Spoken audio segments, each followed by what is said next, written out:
નમસ્કાર મિત્રો, સચિન કુમાર વેધરમાં આપ સૌનું સ્વાગત છે। આજે 16 માર્ચ 2026 સોમવાર છે અને હવામાનમાં ગરમીનો પારો ઝડપથી ચડી રહ્યો છે। શિયાળો પૂરો થઈ ગયો છે અને ઉનાળાની શરૂઆત થઈ ગઈ છે। ચાલો જાણીએ આજનું તાજું હવામાન ગુજરાતથી લઈને આખા ભારત સુધીનું। સૌપ્રથમ આપણે ગુજરાતનું હવામાન જાણવા જઈએ તો આજે ગુજરાતમાં કાળઝાળ ગરમીનો અહેસાસ થઈ રહ્યો છે। અમદાવાદમાં મહત્તમ તાપમાન જોવા જઈએ તો 38 સેલ્સિયસથી 40 સેલ્સિયસની આસપાસ રહેવાની પણ શક્યતા છે, જ્યારે ન્યૂનતમ તાપમાન 22 સેલ્સિયસથી 24 સેલ્સિયસની વચ્ચે છે। સુરત, વડોદરા અને રાજકોટમાં પણ 37 સેલ્સિયસથી 39 સેલ્સિયસ સુધી પહોંચી શકે છે। વરસાદ તો આજે ગુજરાતમાં ક્યાંય વરસાદની શક્યતા નથી। સંપૂર્ણ શુષ્ક અને તડકો છે। ભેજનું પ્રમાણ મુંબઈ, સુરત જેવા વિસ્તારોમાં 50થી 60% આસપાસ રહેશે, જેથી ગરમ અને ભેજવાળું અનુભવાશે।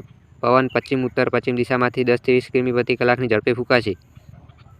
હવામાન નિષ્ણાત અંબાલાલ પટેલની તાજી આગાહી અનુસાર આજથી વાતાવરણમાં થોડો પલટો આવી શકે છે અને 19 માર્ચથી 26 માર્ચ વચ્ચે ગુજરાતમાં કમોસમી માવઠું અણધાર્યા વરસાદ પડવાની શક્યતા છે, તેથી ખેડૂતોએ તૈયારી રાખવી। હર્ષ ગોસ્વામીએ પણ આવા જ પ્રકારના માવઠાના સંકેત આપી રહ્યા છે। આઈએમડી હવામાન વિભાગ પણ કહે છે કે આજે ગુજરાતમાં હીટવેવ જેવી સ્થિતિ રહેશે। ખાસ કરીને સૌરાષ્ટ્ર કચ્છમાં તાપમાન 41 સેલ્સિયસ સુધી જઈ શકે છે। ભારતનું એકંદર હવામાન આખા ભારતમાં ઉનાળો પૂરજોશમાં છે। દિલ્હીમાં 35 સેલ્સિયસથી 37 સેલ્સિયસની વચ્ચે છે। રાજસ્થાનમાં 38 સેલ્સિયસથી 40 સેલ્સિયસની વચ્ચે તાપમાન છે। મધ્યપ્રદેશ અને વિદર્ભમાં પણ તીવ્ર ગરમી છે। ઉત્તર પૂર્વમાં એટલે કે અસમ, અરુણાચલના કેટલાક વિસ્તારોમાં પણ વરસાદ અને વાદળી છાંટા પડી શકે છે। મુંબઈમાં આજે 30થી 35 સેલ્સિયસની વચ્ચે તાપમાન છે। ભેજ વધુ એટલે કે 55થી 70%ની વચ્ચે છે અને પવન મધ્યમ।